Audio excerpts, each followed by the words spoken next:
Alors justement, une table ronde pour parler justement des outils un petit peu de stigmatisation. On a souhaité clôturer un petit peu cette journée avec un temps de partage un peu d'une expérience qui sur Le Havre fonctionne depuis quelques années et qui réunit des acteurs de secteurs différents amenés à accompagner ou à être autour de personnes en situation de handicap psychique. Et bon, c'est peut-être plus Marie qui va animer un peu cette table ronde avec les différents acteurs. Voilà, présenter un petit peu comment ces gens-là se sont mis autour des personnes en situation de handicap, à les accompagner, alors que visiblement leur cœur de métier n'est pas celui ni de la psychiatrie, ni de l'éducation, ni de la pédagogie à l'origine. Il y a un outil dont peut-être vous avez entendu parler, parce qu'on le retrouve beaucoup sur les réseaux sociaux, et qu'on en parle de plus en plus, ce sont les premiers secours en santé mentale. Est-ce que c'est quelque chose que vous avez déjà entendu parler ? Alors, les premiers secours en santé mentale, c'est un petit peu sur le même modèle que les premiers secours en santé somatique, c'est-à-dire, voilà, qu'est-ce qu'on fait quand quelqu'un tombe dans la rue Ah, c'est ça ? Oui. Ah bon, je savais pas. Mais côté santé mentale. Ah oui, d'accord. Hein, c'est-à-dire, qu'est-ce qu'on fait face à quelqu'un qui, à un moment donné, a une crise d'angoisse, est déprimé, a des idées suicidaires, est envahi par des pensées qui le submergent, etc. Donc, alors, bien sûr, c'est pas la formation qui est sur 2 jours, et Marilyn Lamaramelin va nous en parler, ne vise pas à faire des infirmiers ou des psychiatres ou des soignants en psychiatrie. C'est de donner un peu les premiers gestes, les premiers bons réflexes, on pourrait dire, à tout citoyen qui se trouve confronté à quelqu'un en difficulté psychique à un moment donné, dans son entourage, dans son travail, dans toutes ces situations. Voilà, donc comment est-ce qu'on procède? On installe la table ronde peut-être, tout le monde. Marilyn qui va intervenir en première donc, sur les premiers secours et qui va vous présenter succinctement le programme de premiers secours. Juste pour vous dire que ces premiers secours, donc il y a une délégation maintenant régionale qui s'est mise en place en la présence de Lydia Chevalier qui est ici présente et qui, je crois, a des petits flyers qui pourront être distribués pour les gens qui seraient intéressés. Tu attends du monde encore pour la... Tout le monde est là? Ouais. Et bien on installe les secours. Moi je viens en tant que participant du groupe 5 du pôle insertion logement. Je travaille à la sous-préfecture. J'ai un travail public difficile déjà depuis de nombreuses années. Aujourd'hui je viens apporter un peu ce que fait ce groupe de travail qui associe les bailleurs, les travailleurs sociaux, les gens de la santé psychique, psychiatrique, etc. Je vous en parler un petit peu plus après. Moi, c'est Marilyn Lamaramelin, donc je suis instructrice et formatrice en premier secours en santé mentale. Donc je vous expliquerai par la suite ce que sont les premiers secours en santé mentale. Bonjour, Gaëlle Lance, je travaille pour Habitat 76 et je suis au quotidien chargée de l'accompagnement en fait, des locataires et des collaborateurs.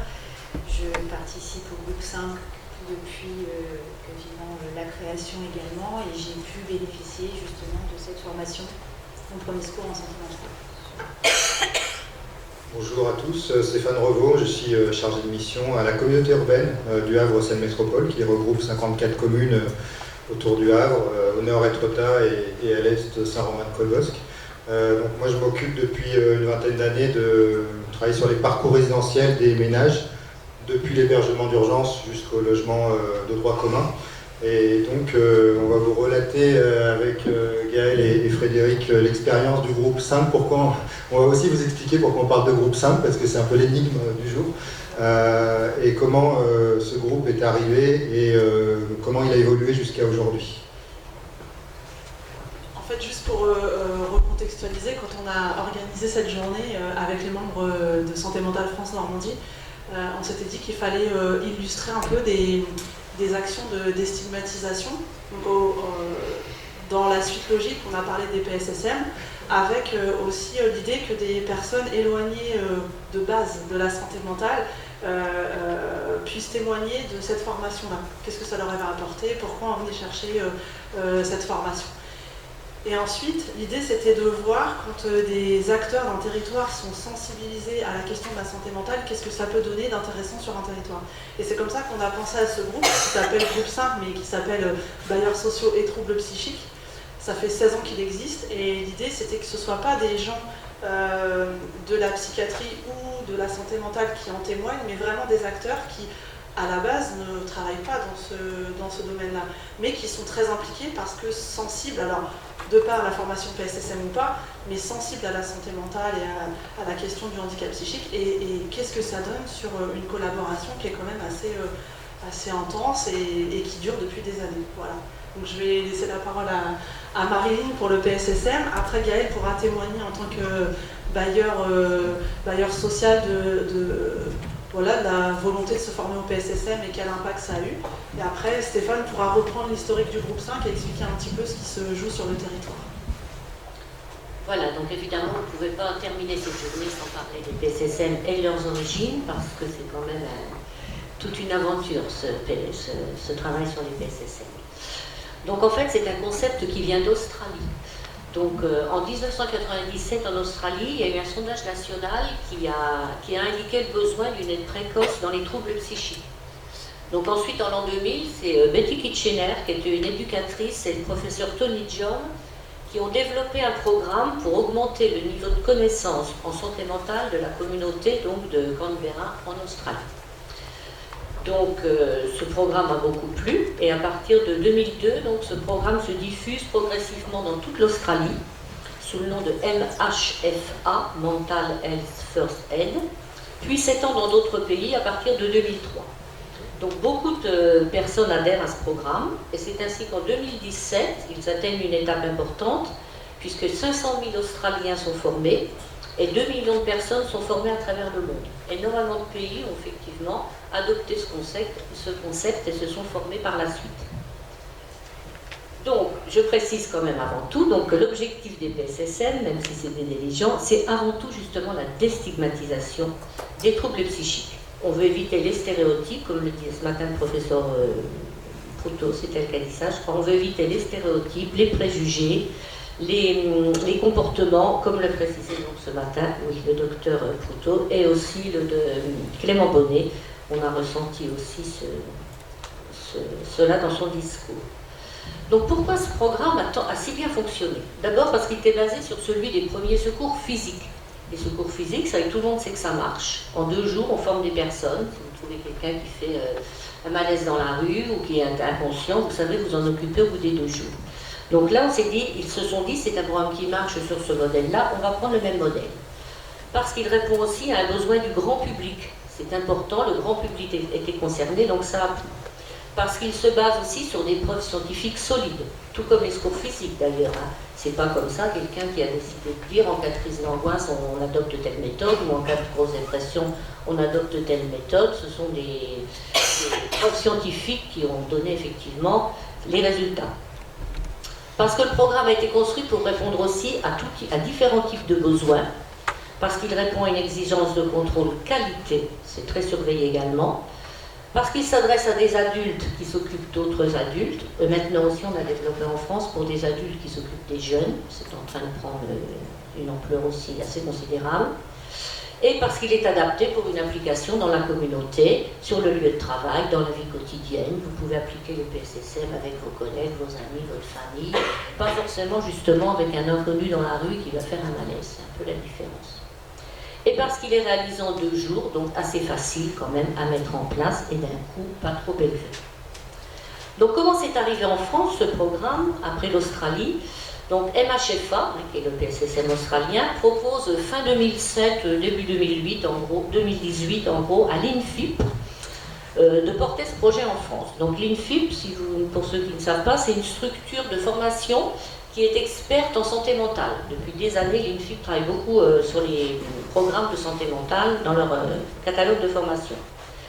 Donc l'INFIP ne se sentant pas trop costaud pour faire tout seul ce travail, s'adresse à Santé Mentale France, au niveau national, en disant voilà, on a besoin on nous propose un projet, l'Australie nous propose ça, est-ce que vous pourriez porter cela avec nous? Et il le propose aussi à l'UNAFAM. Donc l'UNAFAM, que je n'ai plus besoin de présenter, j'avais prévu de dire quelques mots, mais ça y est, à cette heure-ci, on sait ce que c'est que l'UNAFAM. Pas besoin d'insister.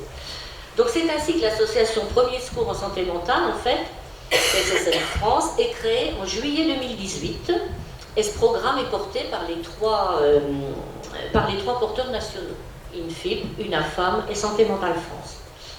Et je pourrais dire l'aventure commence, parce que c'est vrai qu'on se lançait dans une aventure. Donc moi j'en faisais partie, je suis à l'origine, j'étais avec l'équipe projet.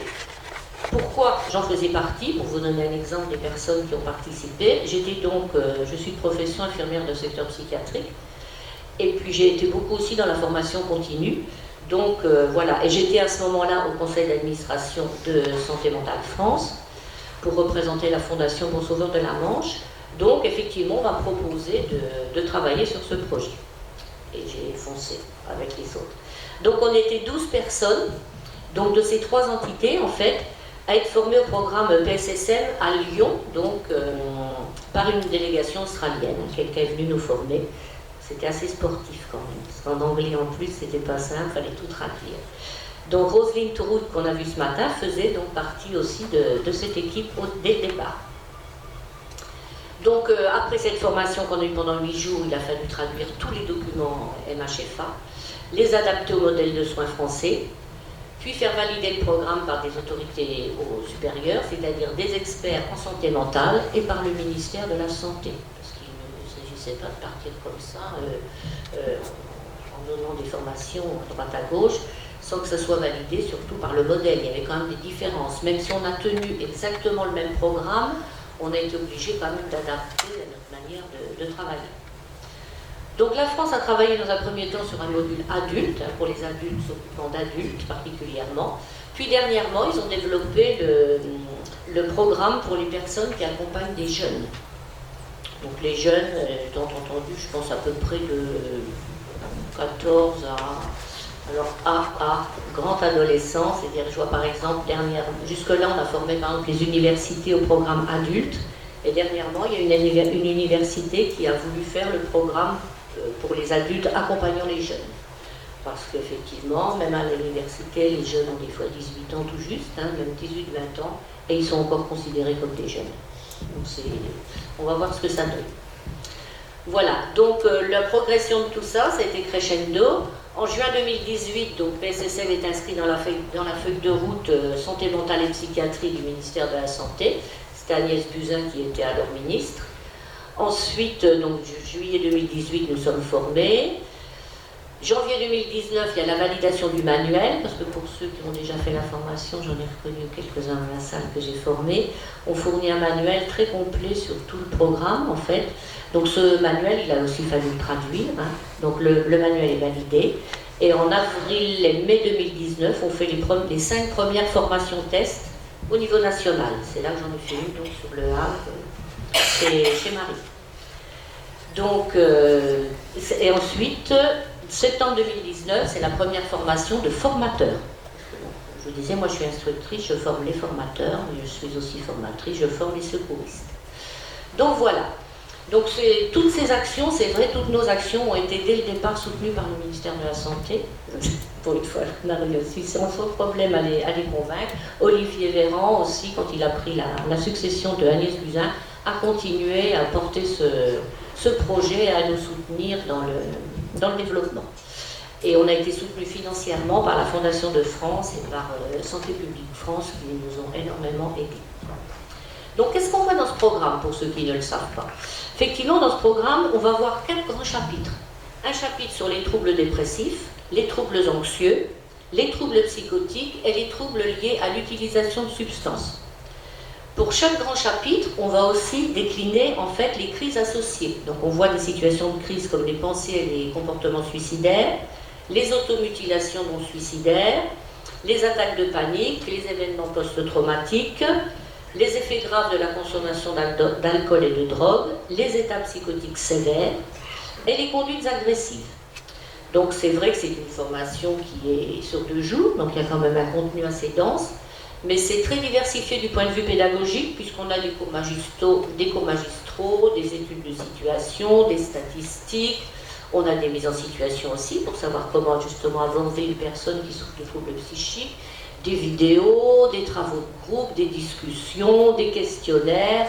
C'est très diversifié, donc je pense que c'est assez digeste pour les personnes qui le font. Donc bien évidemment, on ne forme pas des futurs professionnels de la santé mentale. On forme bien des secouristes. Et comme pour les secours physiques, on ne sait pas parce que vous savez faire un massage cardiaque que vous allez devenir cardiologue, et ce n'est pas parce que vous savez approcher une personne ou échanger avec une personne qui a par exemple des idées suicidaires que vous allez devenir psychiatre ou psychologue. C'est complètement différent. Donc, je vous ai parlé tout à l'heure effectivement de la déstigmatisation. C'était le premier objectif déjà. Si on peut, à travers ce programme, déstigmatiser les troubles psychiques, on considère qu'on a quand même gagné une partie de notre aventure. Et par contre, c'est aussi donc ce programme est fait pour aider une personne qui développe un problème de santé mentale, pour aider une personne dont les problèmes de santé mentale s'aggravent, s'ils existent déjà, et pour aider les personnes qui traversent une crise de santé mentale. Donc en fait, les PSSM, ils sont dispensés jusqu'à ce que la personne reçoive le soutien approprié, c'est-à-dire que le secouriste ait pu l'amener vers un professionnel, ou jusqu'à ce que la crise soit passée. Donc c'est là qu'il y a un peu la différence avec les secours physiques, où on est dans l'urgence, en général, on traite la personne, elle part, elle est prise en charge, on ne la voit pas, mais souvent on n'a même pas de nouvelles. Là, c'est un processus plus long. S'il y a quelqu'un dans votre entourage, dans votre famille, si vous avez un collègue qui va mal, il va falloir quand même un certain temps, ça ne va pas se faire en 5 minutes, pour pouvoir l'aborder. Donc on apprend justement dans les personnes, dans cette formation, à travers le plan ARE qu'on appelle, on apprend aux personnes à approcher une personne donc qui a des problèmes, on apprend à l'écouter, on apprend comment l'orienter vers des professionnels, comment surtout la décider à se prendre en charge en fait, et aller vers du professionnel. Et on lui laissera toujours aussi le choix de sa prise en charge, on n'impose pas. Je pense que c'est aussi notre force. Donc voilà, qui forme-t-on? Donc à ce jour, on a quand même déjà en France 55 000 secouristes de formés. Donc c'est pas mal puisqu'on a commencé en 2019. Donc on est plutôt content. Donc j'ai formé beaucoup de gens depuis le début, depuis 2018, on n'était pas beaucoup de formateurs au départ. Donc quel genre de personnes j'ai formé? C'est ce qui tracasse souvent, mais qui tu formes en PSSM en fait? Donc j'ai formé par exemple des secrétaires du médico-social qui quelquefois sont secrétaires médicales mais n'ont pas du tout de formation sur les troubles psychiques et sont quelquefois bien embêtées quand elles ont affaire à des personnes en difficulté et ne savent pas comment faire. À des moniteurs qui encadrent des personnes souffrant de troubles psychiques, du personnel d'accueil aussi dans toutes les structures qui reçoivent des personnes en situation de précarité, que ce soit Pôle emploi, la CAF, des structures comme ça, ils ont bien souvent affaire à des personnes en difficulté. J'ai formé les gens de France Terre d'Asile, c'est encore une autre chose, parce qu'ils ont aussi la difficulté des fois d'échanger, parce qu'il n'y a pas la difficulté de la langue, ils ne comprennent pas tout le temps. Donc quand j'en ai formé, c'était assez flagrant, ils étaient contents parce qu'à travers ce qu'on leur dit, ils arrivent ne serait-ce que par des attitudes, des comportements à déceler ce qui ne va pas chez la personne, sans qu'ils le puissent l'échanger verbalement. Donc ça c'est important aussi. Et j'ai formé aussi, ce qui va faire le lien avec la suite, j'ai formé aussi donc, des personnes qui travaillent chez des bailleurs sociaux. Et là, c'était vraiment très intéressant, parce que c'est vraiment des personnes qui, au départ, n'ont aucun lien avec la santé mentale et les troubles. Et c'est au tout début que j'en ai formé. C'était assez impressionnant parce que, dès les 2 premières formations, j'ai dit notre objectif, déstigmatiser les tatins. C'est-à-dire, ce que je voulais, c'est qu'en sortant de l'heure de jour, les personnes me disent « Je n'aurais plus peur de rentrer dans un appartement où je vois une personne, par exemple, qui part toute seule ou qui répond à des voix. » J'ai réussi à avoir des personnes qui disent « On a des fois des gens qui sont complètement prostrés, qui nous font peur. On ressort aussitôt de l'appartement ne sachant que faire. » Donc, ils avaient quand même changé leur regard et ça, c'était notre premier objectif et il était atteint. Donc, voilà ce que j'ai à vous dire sur les PSSM. Ça va faire le lien, je pense, avec les personnes qui sont présentes à la table, parce qu'eux, ils sont justement bailleurs sociaux et ils s'occupent de ces problèmes-là. Je vous remercie.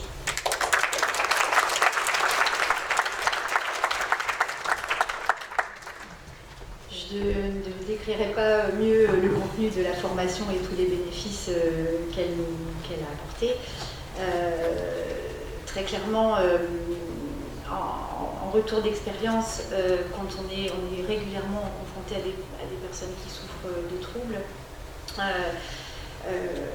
la première des démarches à avoir, c'est la compréhension, la détection, le déminage, puisqu'en fait, comme vous l'avez précisé, en qualité de bailleur, nous ne sommes absolument pas issus du domaine médical. En revanche, nous sommes confrontés quotidiennement à des personnes, et de plus en plus, on le verra probablement après, à des personnes qui en souffrent. Ce qui est important, c'est d'être en capacité de détecter, de comprendre les comportements, de déminer, c'est-à-dire qu'on va adapter notre approche tout en passant un message qui peut être relativement ferme. Alors, il se trouve que pour les bailleurs sociaux, bien souvent, de quelle manière se manifestent les prises de contact, c'est évidemment dans des situations où il y a des troubles liés à l'utilisation du logement, ou à l'heure où les personnes effectivement sortent du logement et souffrent. Ils peuvent avoir des comportements parfois agressifs, soit entre eux, soit entre locataires, soit avec les collaborateurs. Donc toute cette formation, elle permet bien entendu de rentrer en compréhension, d'avoir le discours adapté, de rassurer, et derrière, l'objectif étant bien entendu de se faire le relais auprès des personnels de santé pour justement venir trouver les solutions pour régler le problème de fond qui parfois peut être l'usage, mais bien souvent surtout reprendre un relais sur le plan médical, parce que parfois on constate aussi qu'il y a une rupture de soins qui s'inscrit dans le temps, qui ne se dégrade pas de manière immédiate, mais qui finalement arrive plusieurs mois, voire plusieurs années après, et derrière les situations se sont largement enquistées jusqu'à mettre les personnes en danger elles-mêmes, en mettant en danger les autres, mais surtout eux-mêmes. Donc voilà, cette formation, elle doit encore se déployer, je pense. Pour Habitat, on a été 4 collaboratrices à pouvoir bénéficier de cette formation. Mais je pense qu'il est effectivement nécessaire au regard de l'évolution des situations de mettre à la portée de tous ces outils qui sont complètement indispensables pour œuvrer dans le bon sens et trouver des solutions. Et surtout, nous sommes les relais, c'est-à-dire que vous, soignants, vous n'êtes pas au contact de tous, et en tout cas, quand on doit détecter, c'est bien souvent par le biais du logement, de la vie en société que se détectent les premiers signes très inquiétants. Et là, pour le coup, en qualité de bailleur, nous sommes les premiers relais pour.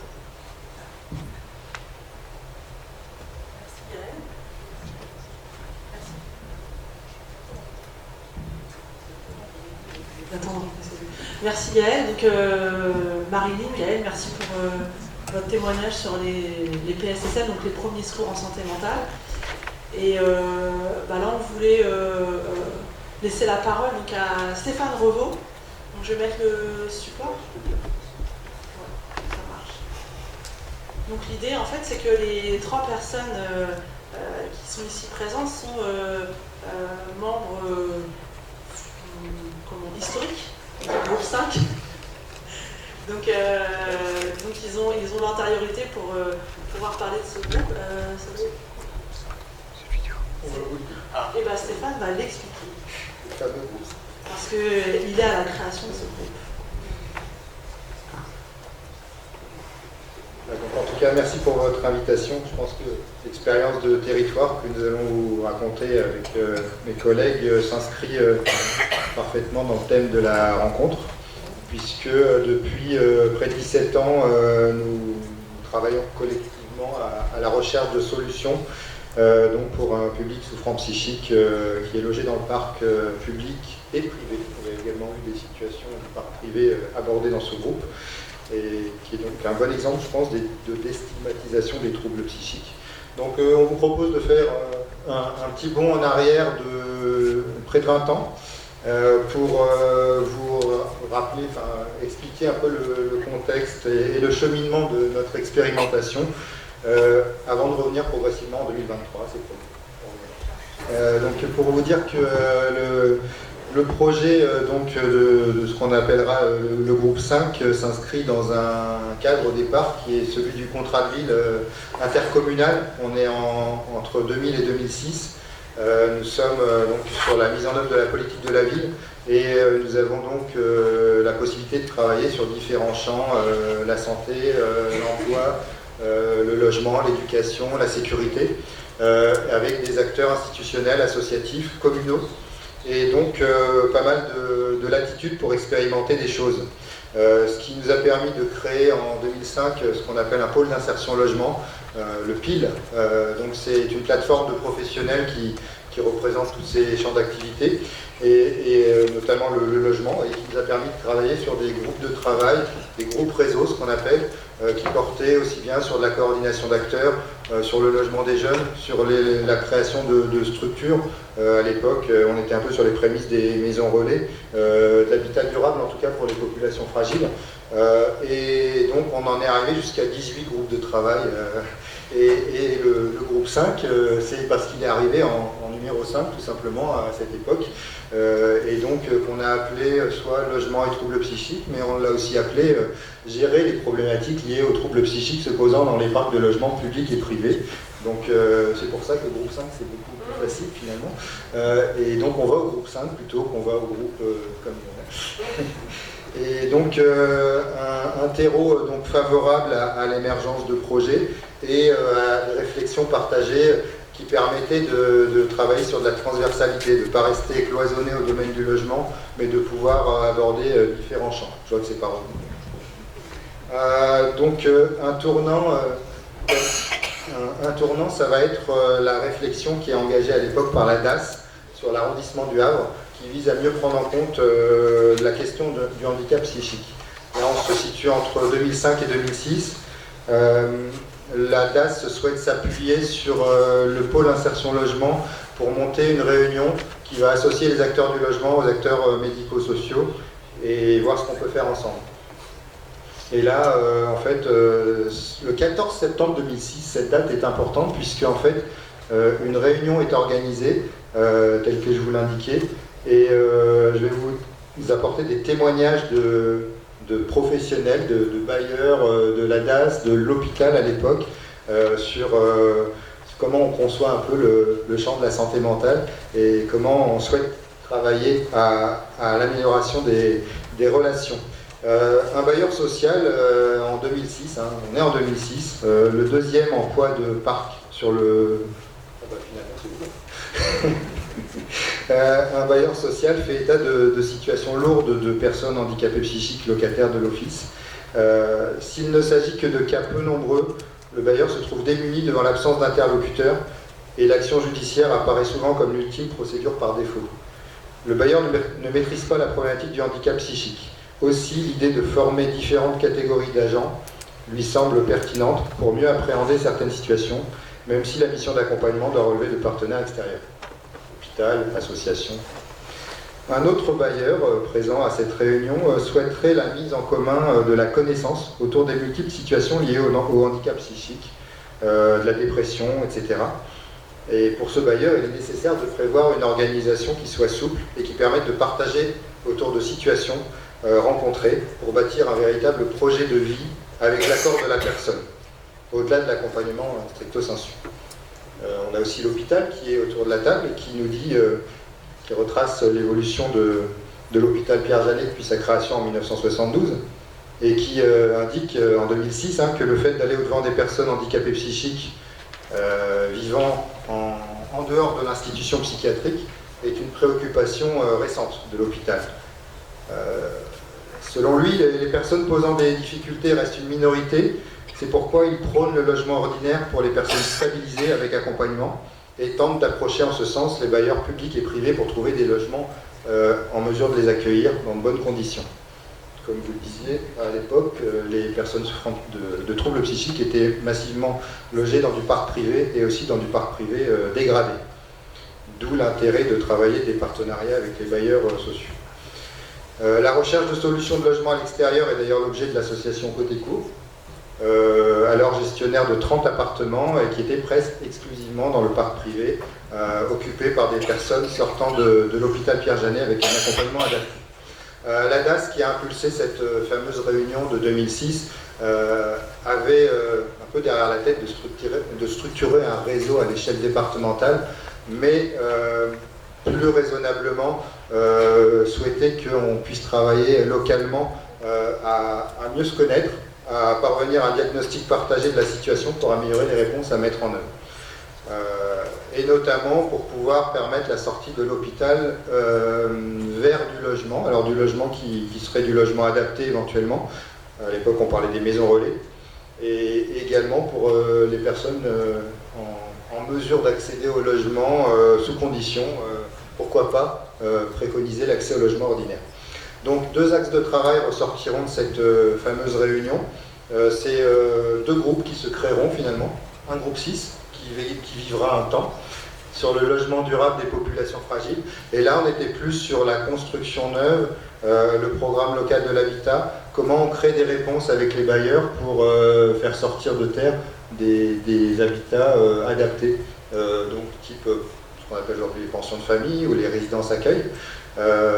Voilà, donc on a été un peu au départ des réflexions pour pouvoir aller dans le dur, en lien avec les institutions, l'hôpital. Et le deuxième axe de travail qui est ressorti de cette réunion, c'est de mettre en place un groupe réseau très opérationnel qui permette de rechercher collectivement des solutions face à des situations bloquées rencontrées par les bailleurs sociaux en particulier, et pouvoir définir en fait les moyens de prise en charge.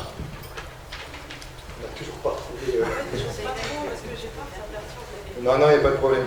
Donc en 2006 émerge le fameux groupe de travail sur les problématiques liées aux troubles psychiques. L'idée, c'est on a plusieurs finalités lorsqu'on lance ce groupe. C'est de pouvoir prendre en compte les préoccupations et les situations rencontrées par les bailleurs. Parce que quand même, au départ, ce qu'a révélé le besoin, c'est de la nécessité, au-delà donc d'accueillir des souffrants psychiques stabilisés dans le parc social, c'était déjà de pouvoir travailler sur les situations présentes et pouvoir trouver des solutions lorsque des décompensations, en tout cas des troubles se produisaient. C'était bien une relation de confiance dans les 2 sens qui était recherchée, et il fallait déjà pouvoir agir sur des situations présentes dans le parc. Donc en 2006, au moment où s'amorce ce groupe de travail, il n'y a aucun relais adapté à la problématique qui soit en mesure d'apporter des solutions satisfaisantes. Certains professionnels des bailleurs se sentent démunis et les situations s'enlisent. Il y a donc un fossé entre le signalement fait par le bailleur, en l'occurrence, et une intervention adéquate qui permettrait de mettre fin aux troubles posés par la personne et éviter son exclusion. Quand on parle d'exclusion, c'est à la fois l'exclusion sociale, mais plus largement l'expulsion locative. Et expulser, ça n'est pas forcément résoudre une situation, c'est déplacer un problème en quelque sorte. Donc, eu égard à ce constat, l'idée d'un groupe réseau opérationnel a été émise, et pour réfléchir à la résolution de difficultés d'accueil en structure, on a estimé que le travail en réseau était nécessaire. Au départ, c'était assez modeste, c'est-à-dire qu'un noyau dur s'est constitué entre l'hôpital et les bailleurs, qui étaient les premiers demandeurs d'une telle organisation, pour pouvoir constituer un espace de parole et œuvrer au rapprochement.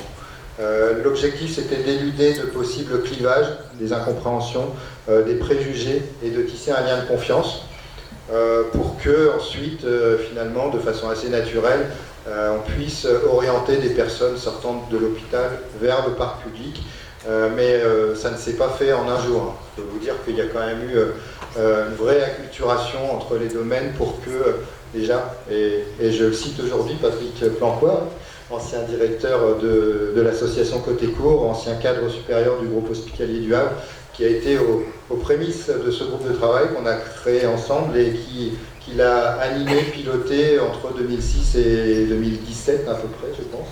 Donc on peut vraiment lui rendre un réel hommage sur tout le travail accompli, car ça n'a pas été véritablement simple de convaincre, ne serait-ce qu'au niveau de l'institution psychiatrique. Parfois de se mettre plus du côté des bailleurs et de se mettre à dos l'autre volet, c'était un peu un exercice d'équilibriste auquel il s'est prêté, Et ça n'a pas toujours été simple, donc vraiment une grande reconnaissance sur le travail accompli. Donc il était important de prendre en compte, je disais, les préoccupations des bailleurs sociaux et de pouvoir envisager pour l'avenir des projets qui soient sécurisés et sécurisants pour l'accueil de sortants d'hôpital dans le parc HLM.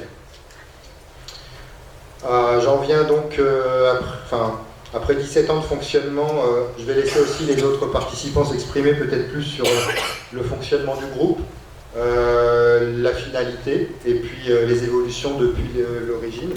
Simplement pour vous donner une idée des participants au groupe depuis 2006, et quand on se lance dans cet exercice, on en oublie forcément, donc j'y vais quand même. On a 4 à 5 bailleurs sociaux qui ont participé, donc 3-4 de façon assidue.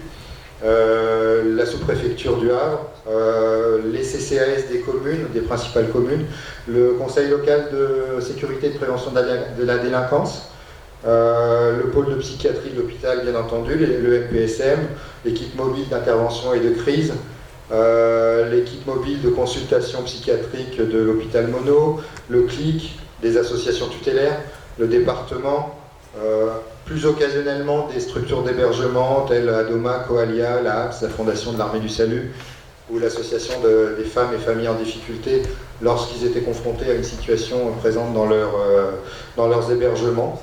Et également le service salubrité publique de la communauté urbaine qui gère aussi des situations d'incurie, de syndrome de Diogène, et on était un peu parfois à la frontière sur ces situations. Pour terminer, pas monopoliser la parole, en termes de bilan, ce groupe a permis le maintien de nombreuses personnes dans leur logement.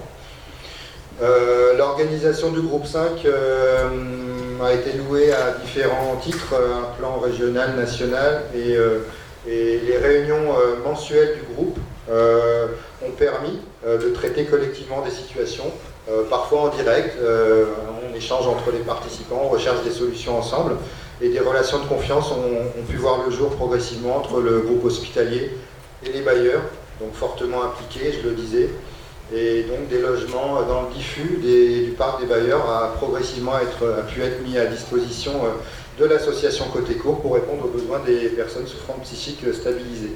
De ce groupe est né aussi un groupe 5 bis, et oui, un 5 bis qui porte sur les situations de précarité et d'addiction en logement pour des personnes logées.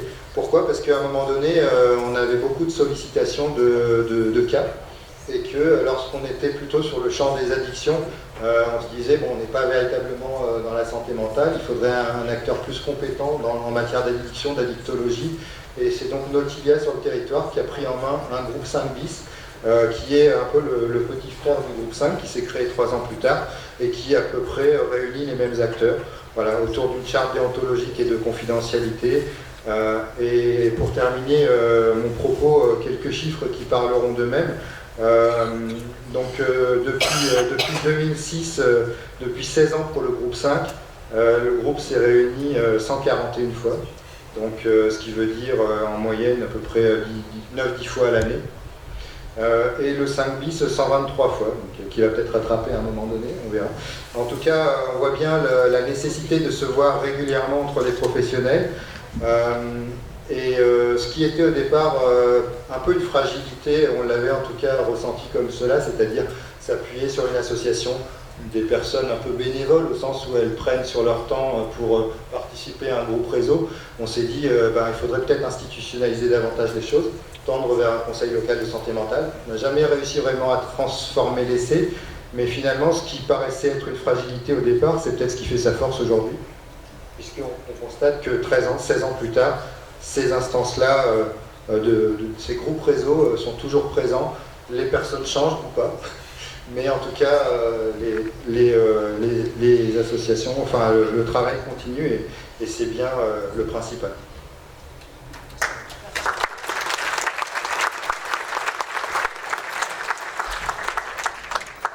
Je vais donner la parole à Frédéric Delettre pour la suite de cette action.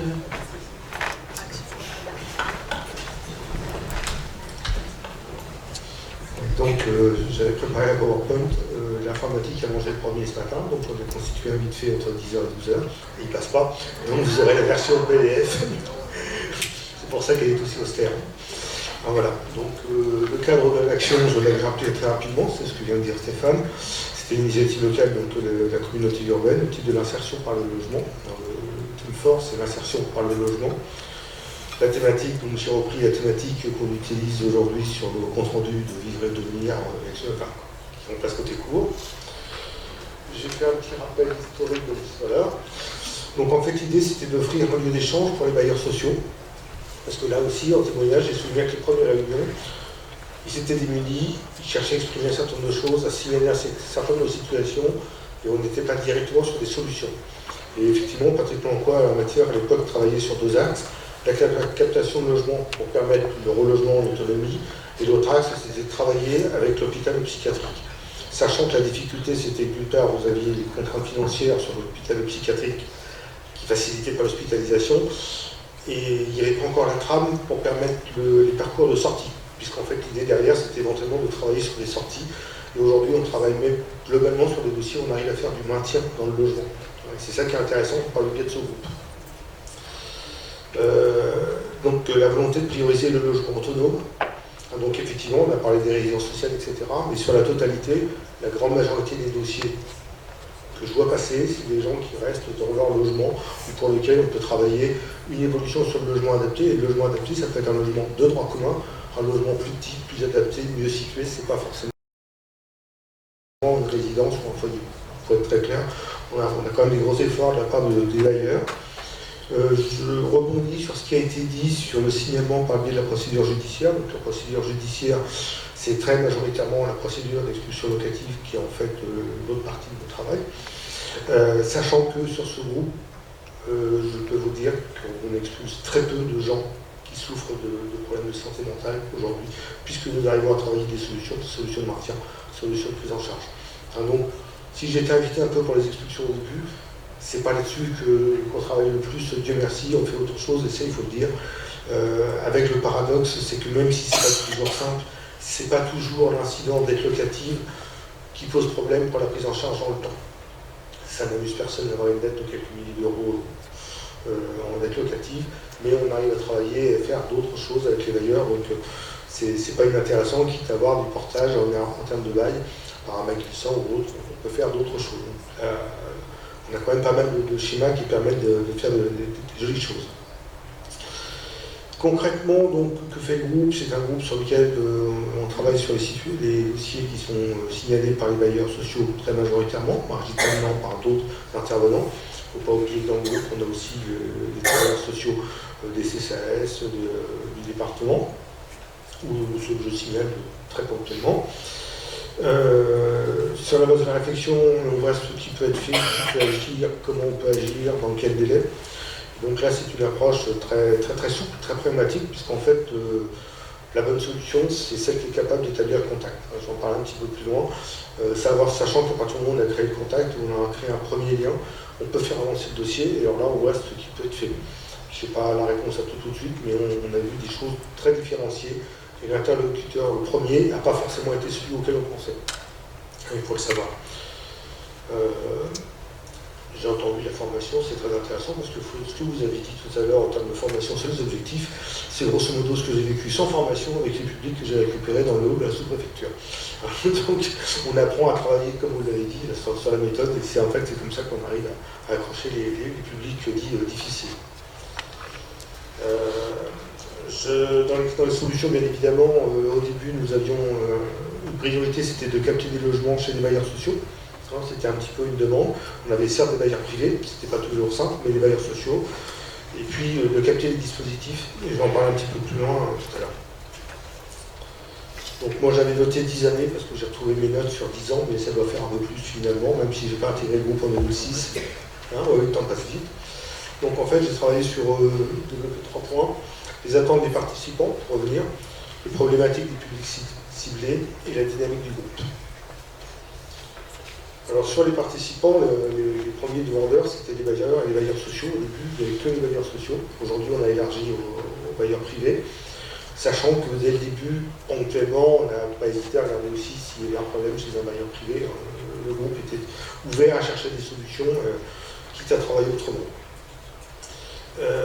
La grande difficulté que j'ai perçue chez les bailleurs sociaux à l'époque, c'est qu'ils ne voyaient pas comment traiter le dossier. Parce que bon, un truc de voisinage, un truc de cage d'escalier, un problème d'entretien, un syndrome de Diogène, c'est inconstable, mais on ne savait pas comment traiter, on n'avait pas de solution. Aujourd'hui, on travaille sur des solutions construites, sur des interventions au domicile. On explique, on laisse pas les bailleurs tout seuls, donc en fait on peut travailler différemment. Mais je me rappelle que les premières réunions, on avait des bailleurs qui étaient un peu comment faire face à la maladie mentale. C'était le gros problème qui était là. On avait des bailleurs qui attendaient des solutions concrètes. Bien évidemment, ils ne peuvent pas se permettre d'avoir quelqu'un qui hurle toute la nuit, tout le temps, sans répondre, sachant qu'un bailleur, par définition, il a des obligations locatives par rapport aux autres résidents de la cage d'escalier. Avec toutefois un petit témoignage que j'ai entendu une fois, c'est un monsieur qui avait des troubles et on l'a remarqué parce qu'en fait, quand il montait la cage d'escalier, il tapait dans toutes les portes. Et le bailleur a fait une observation, mais curieusement, personne ne s'est jamais plaint, les gens attendent qu'il passe. Et ce monsieur, il n'a jamais été embêté pour les problèmes de maladie mentale. Non, mais j'avais trouvé que la part d'un bailleur, c'était quand même assez remarquable. C'était une tour, apparemment, il avait passé, il tapait dans toutes les portes. Personne ne disait rien, il n'y avait pas de plainte au niveau de l'occupation. Donc, comme quoi, il peut y avoir un phénomène d'acceptation par les résidents. Donc, le joueur tapé, j'en ai parlé tout à l'heure. Sur les participants, j'ai aussi évoqué donc, les intervenants de terrain. Donc, les intervenants de terrain, par définition, c'est les gens qui vont au domicile, les gens qui vont rencontrer, les gens qui accueillent. Donc, ce sont les équipes mobiles, ce sont les travailleurs sociaux. Sachant qu'il y avait des attentes en matière de retour des signalements. Parce que là aussi, le problème, c'est que si bailleur dit j'ai un problème mais que le signalement il reste sur un bureau, ça n'évolue pas et on ne peut pas le traiter. On ne peut pas l'aborder. Donc là aussi, il y avait une demande initiale de faire remonter les signalements et les orienter. Il y avait un souhait des intervenants de pouvoir disposer du logement, pouvoir travailler dans le temps. Quelqu'un qui a un logement, c'est pas quelqu'un qui est dans l'urgence, qui n'est pas dans la rue. Et c'est pas quelqu'un qui est à l'hôpital non plus. Donc la question, c'était bien d'utiliser le logement comme un point de référence pour intervenir. On avait des attentes, donc les captations de logement, j'en ai parlé, pour les publics ciblés. Et donc il y avait déjà le souhait de travailler en réseau. Parce qu'en fait, Stéphane l'a rappelé, mais c'était pas forcément aussi logique, c'était pas forcément aussi évident à l'époque. La notion de réseau, elle n'avait pas le sens de celui qu'elle est aujourd'hui. Les institutions, là on va retrouver donc, bien évidemment les collectivités locales, l'État. Donc c'était le souhait de répondre à des problématiques d'insertion sociale. Le souhait de développer des alternatives à l'hospitalisation, puisqu'en fait l'idée derrière elle était là, et c'est toujours plus facile de travailler différemment par rapport à l'hospitalisation que de travailler sur des entrées en France avec des sorties dont des publics dont on ne sait pas vraiment quoi faire, sur lesquels, comme il a été dit, il était difficile d'avoir un bail à leur nom. Il y avait aussi le souhait de rompre l'isolement des prises en charge. Vous avez des dossiers sur lesquels vous avez trace de la famille et la famille ne sait pas comment faire. La famille elle est débordée, la famille elle ne va pas oser faire, ou elle va s'interdire de faire parce que tout simplement c'est quelqu'un de la famille et on ne veut pas signer, on ne veut pas déclencher quelque chose, on ne veut pas déclencher une contrainte. Donc l'idée aussi c'était de limiter l'isolement des familles ou des intervenants de terrain, les voisins, etc. Donc d'aller un petit peu plus loin. Et on voulait donc avoir une instance capable de proposer des solutions à des problématiques difficiles. On était déjà dans un objectif de résultat, pas forcément quantifié, mais rencontre en qualité. Donc sur les publics ciblés, donc, j'ai noté 3 points. Des publics difficiles d'accès, des publics à spécificité marquée, et puis des publics ayant des besoins spécifiques ou non. Qui ou non, c'est parce qu'on utilise des outils de droit commun qui n'ont rien à voir avec la maladie mentale. En fait, ces gens-là peuvent en bénéficier en commun. Donc les publics difficiles d'accès. Donc en fait, on est sur des pathologies qui nécessitent des approches personnalisées. Parce qu'en fait, je n'ai pas vu un seul dossier sur lequel on a un standard. Même s'il y a des grilles de travail au niveau de la psychiatrie, quand on traite le dossier, quand il arrive dans le groupe, on n'a pas de chemin balisé. Il faut inventer à chaque fois, trouver une solution, mettre les gens en réseau. C'est des publics pour lesquels le logement est souvent un refuge. Ils n'ouvrent pas la porte, parce qu'en fait, c'est chez eux, c'est l'endroit où on leur fout la paix, entre guillemets. Donc en fait, on a des grandes réticences à ouvrir la porte, à laisser entrer.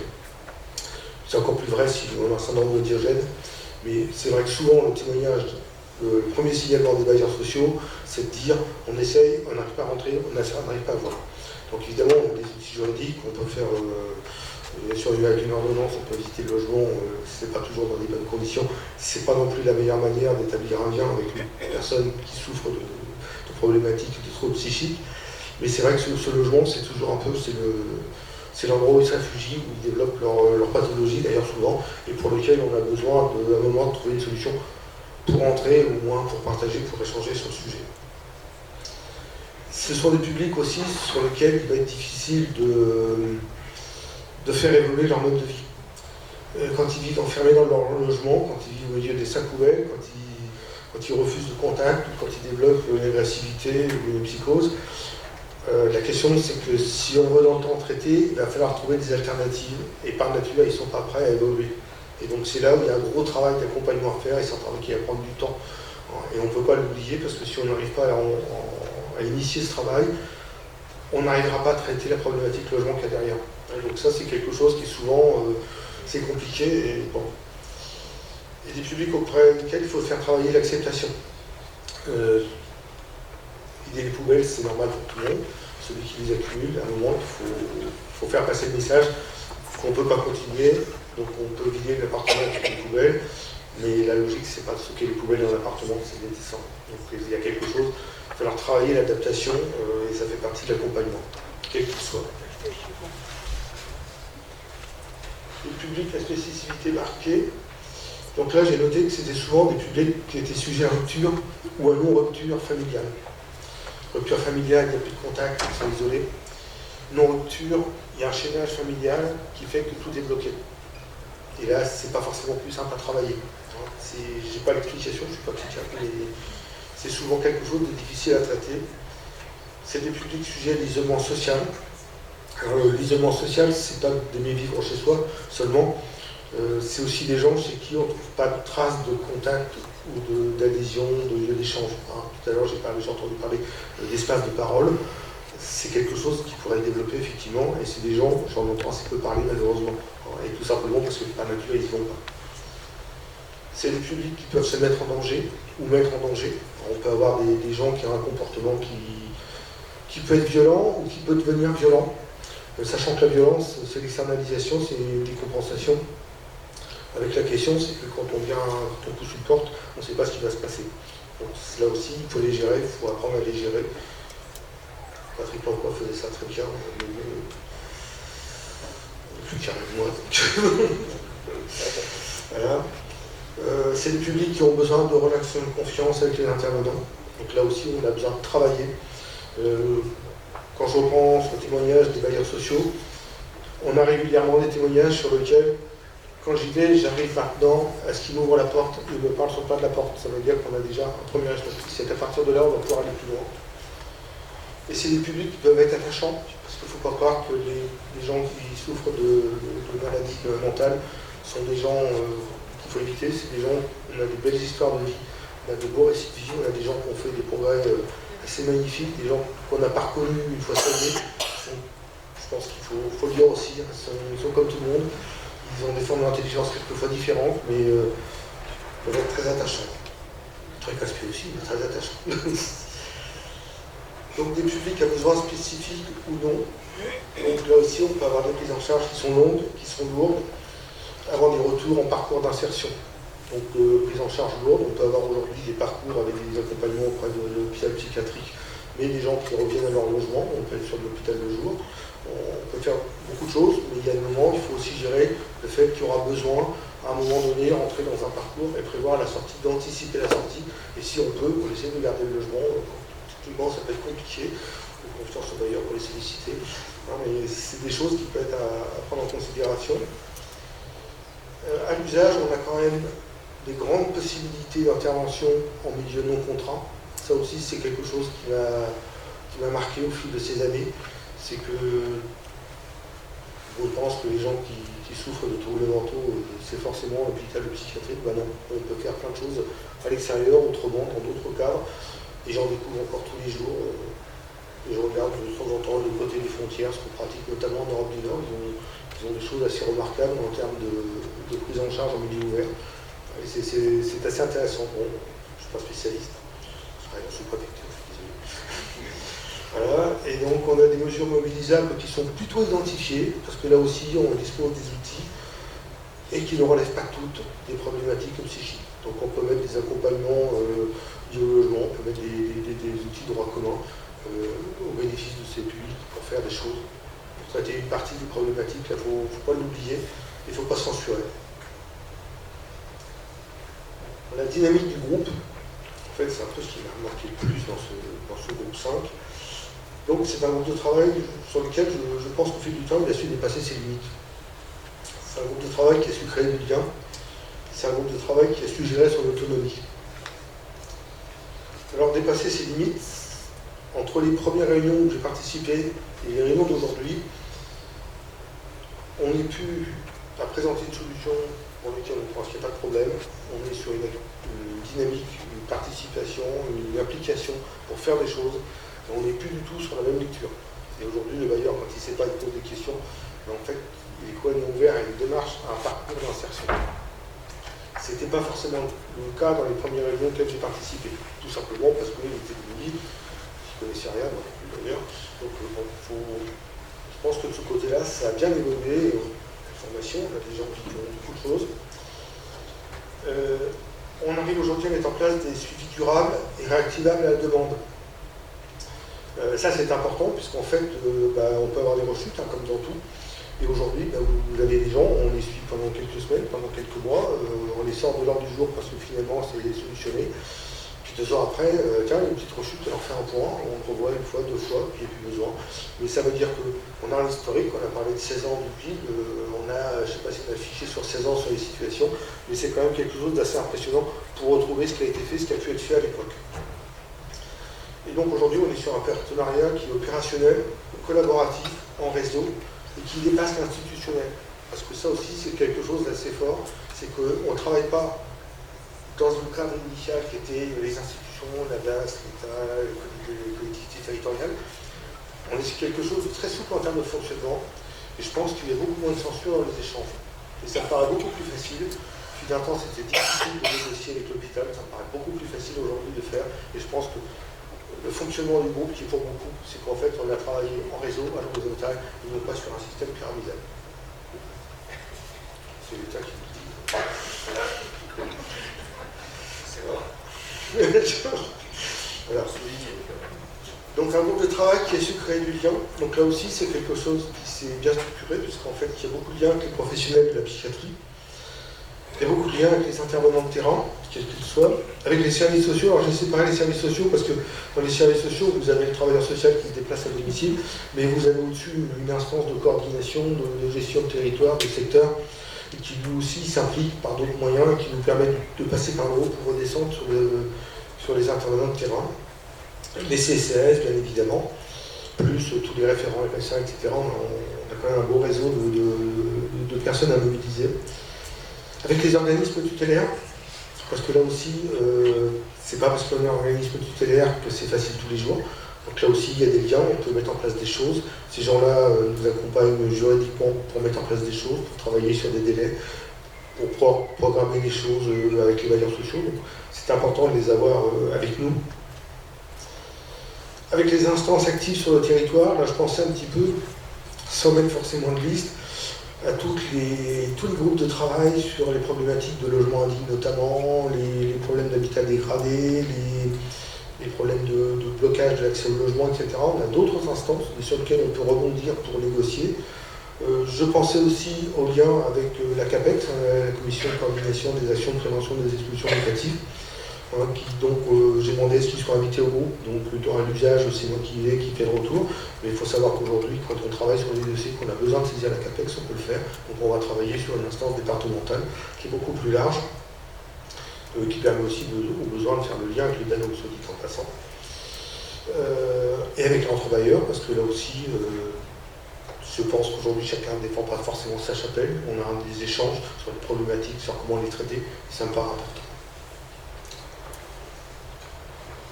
Un groupe de travail qui a su gérer son autonomie. Donc là aussi, on a des choses on est passé sur des débats, il fallait avoir la foi pour faire autre chose, pour faire autrement. Et si on avait la foi et si on savait qu'on allait y arriver, c'était pas forcément structurel. Aujourd'hui, on a quand même des débats, des échanges qui sont beaucoup plus des cercles de réflexion, des échanges, des analyses collectives. On partage les retours. Ça aussi, c'est important. C'est pas parce que le bailleur A a une réponse qu'on va la garder pour le bailleur A. On va travailler avec le bailleur B, le bailleur C. On peut aller beaucoup plus loin. Tout le monde travaille dans le respect des obligations du secret professionnel. Donc, moi, j'y suis lié, mais tout le monde joue le jeu. Donc, on a des comptes rendus qui sont assez difficiles à utiliser si on n'a pas l'habitude, puisqu'il n'y a jamais les noms. Donc, il faut deviner sur la première lettre qui est derrière. Mais on y arrive. Et grâce à une animation qui s'est adaptée à la demande et aux nécessités des suivis. Parce que là aussi, l'animation du groupe 5, elle a évolué au fil de ces 16 années. Et de temps en temps, on discute, on réajuste, on pose la question, est-ce que ça on le fait bien, est-ce qu'on ne le fait pas bien, est-ce qu'on peut le faire autrement? Et finalement, c'est pas inintéressant, il y a des bilans tous les ans, je ne dis pas de bêtises. On peut parler dans un bilan, mais quand on parle, il y a des choses, parfois on n'y pense pas et on a besoin d'en parler pour ajuster. Finalement, c'est souvent des ajustements à la marge, mais qui permettent de structurer, d'aller plus loin dans notre travail. J'ai oublié une ligne auquel j'avais pensé, c'était la confiance que nous avait accordée la communauté urbaine, puisque au niveau du travail, on a quand même la chance qu'ils nous laissent travailler. Ils ne sont pas trop exigeants en matière de retour, de calendrier, on fait des bilans, mais il faut quand même le dire, donc c'est à mon avis un élément important. Merci de la communauté urbaine. Voilà, et donc j'ai mis un petit propos conclusif, donc une dynamique qui permet d'identifier des solutions dans des délais impartis. Alors les délais impartis, je suis un maniaque, mais si vous traitez sur un dossier avec un calendrier et puis des étapes, vous avez un grand pouvoir de négociation, de temporisation avec vos partenaires, et notamment les bailleurs sociaux. Si on rentre dans une logique où il n'y aura pas de solution, ils sont pressés de récupérer parce que ça leur coûte. Et il y a un moment où ils ne peuvent pas s'arrêter. On ne peut pas laisser filer l'ardoise. Donc c'est important de travailler par étapes. Ceci dit, à l'usage, ils nous accordent des délais non négligeables, pour ne pas dire souvent assez intéressants. Il faut le dire aussi, donc on les remercie. Mais c'est aussi parce qu'on va plus loin dans les délais. Le souci permet maintenant de construire des parcours. Donc on associe l'insertion sociale et l'accès aux soins, c'est une dualité de priorité. On met toujours la notion de parcours, on se projette dans le temps. La priorité à l'autonomie via le logement, j'en ai parlé depuis le début, ça a été réévoqué, je trouve que c'est toujours de mise, je ne vois pas d'alternative aujourd'hui, c'est pas efficace.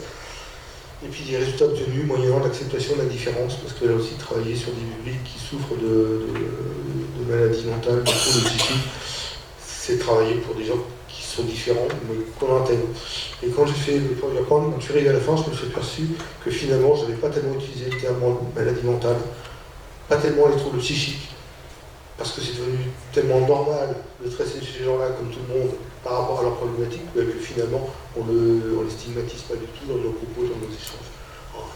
J'espère qu'on a répondu un petit peu au sujet de cette journée.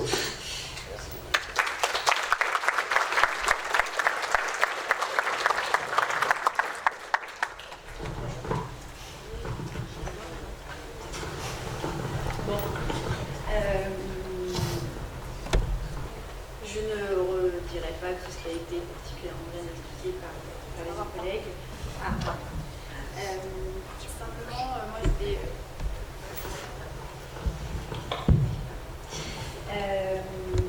je voulais effectivement simplement redire que ce groupe 5, c'est un atelier expérimental qui ne cesse d'évoluer, puisqu'on l'a déjà dit, toutes les situations sont différentes. Le travail qui est réalisé par tous est un travail de maillage, de connaissance en fait des situations individuelles. Toutes les difficultés sont parfois extrêmement complexes, et le fait de les partager avec l'ensemble des professionnels autour de la table nous permettent d'arriver à trouver des solutions qui ont toujours pour but de maintenir la personne dans le logement. Effectivement, je confirme, en tout cas pour Habitat, mais je pense pour l'ensemble des bailleurs après, l'échec, c'est d'en arriver à une procédure d'expulsion. on va tout mettre en œuvre avant pour justement maintenir la personne, l'inscrire dans les bons réseaux et la confier, enfin en tout cas confier la situation aux instances qui pourront apporter des solutions. Si on peut venir sur les pistes d'amélioration, parce qu'il y en a toujours, comme on disait, on est en perpétuelle recherche d'évolution. Il se trouve que on a quand même rencontré un certain nombre de points de blocage. Le timing, comme on disait, n'est pas toujours facile à respecter. Les moyens afférents aux bailleurs sont toutes relativement limités. On peut effectivement procéder à un certain nombre de repérages. En même temps, je ne vais pas vous l'apprendre, le temps à investir et la prise en charge pour mettre en œuvre un certain nombre d'actions peuvent être extrêmement longs. C'est la raison pour laquelle nous avons travaillé beaucoup avec Marie à la réalisation d'une convention qui a pour but donc l'accompagnement socio-psychologique des personnes rencontrant des difficultés dans l'usage de logement et tous les troubles en découlant, en répartissant en fait la prise en charge selon deux profils. D'une part, toutes les problématiques relevant de l'incurie, qui demandent une démarche bien spécifique, et puis pour le deuxième point, ce sont les mesures d'accompagnement à mettre en place pour les personnes présentant des risques pour elles-mêmes et pour leur voisinage. Donc ça, c'est une convention qui est en train de se mettre en œuvre. Les premières situations sont en cours de traitement auprès des deux structures. C'est ce qui va permettre finalement pour le bailleur, la difficulté, c'est de passer la main et bien souvent la réponse à la difficulté rencontrée, c'est l'accès aux soins. Et quand on va sur des situations qui peuvent vraiment mettre en danger la personne, voire même les habitants, enfin d'une tour, je peux vous donner un exemple. On a une situation assez récente qui faisait que la personne souffrait extrêmement, était vraiment dans une souffrance extrême et avait commencé à démonter un compteur à gaz dans une tour de 4 étages. Je vous laisse imaginer ce que ça doit représenter. Quand on est en face de ce type de situation, là, pour le coup, tout le monde on a une effervescence certaine et la situation s'est effectivement réglée en une journée, puisque cette personne qui souffrait depuis des mois et des mois a été, je dirais, prise en charge rapidement par la contrainte et du coup confiée évidemment au service de soins. Mais c'est ce sur lequel on ne veut pas aller, c'est-à-dire que n'agir que dans l'urgence et quand on est arrivé à des situations extrêmes. Là, cette convention, elle doit permettre de prendre en charge en amont, de trouver des solutions qui vont venir justement prendre en charge plus rapidement les problématiques identifiées. Voilà. Et puis, une deuxième démarche a également été initiée. Alors effectivement, le partenariat, il est très bon, mais il y a tout un tas de dispositifs existants autour de la santé mentale, notamment sur le secteur arrêt, mais et du coup, on ne connaît pas forcément toujours tous les interlocuteurs, comment les saisir. Et donc, une première rencontre a eu lieu un peu plus d'un mois, pour justement clarifier en fait les modalités de saisine et comment le bailleur peut saisir telle ou telle instance en fonction des situations.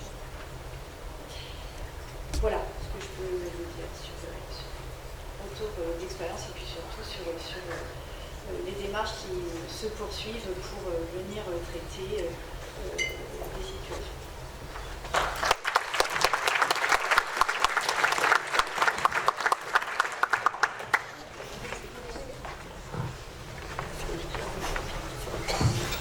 Juste pour insister un petit peu, en fait, ce que dit Gaëlle, c'est que ce qu'on voit, enfin, pour avoir discuté avec Roselyne, avec voilà, des références nationales, ce qui est fait au Havre, on le voit nulle part ailleurs. En fait, c'est pour ça qu'on l'a cité aujourd'hui, c'est-à-dire que des bailleurs sociaux, je parle vraiment des bailleurs, mais tous les partenaires, mais des bailleurs sociaux qui s'engagent, et l'ensemble des bailleurs sociaux havrais qui s'engagent sur la question de la santé mentale, on n'a pas vu d'autres territoires qui s'étaient engagés à ce point-là. Et on vient même nous visiter au Havre, des comités comités locaux de santé mentale ou d'autres bailleurs qui viennent voir les expérimentations. Et ce que Gaëlle a dit de façon très modeste, mais il y a des bailleurs comme chez vous, Gaëlle, qui vont participer financièrement à l'accompagnement de leurs locataires qui présentent des troubles psychiques et qui vont confier cet accompagnement aux associations. Donc ça veut dire que les bailleurs ont une démarche aussi poussée de déstigmatisation, de maintien dans le logement et pour avoir discuté, je ne sais pas, en France, il y a d'autres bailleurs qui sont aussi aboutis sur voilà, cette démarche de soutien pour le public avec des troubles psychiques. Voilà, donc je vous remercie encore d'avoir participé.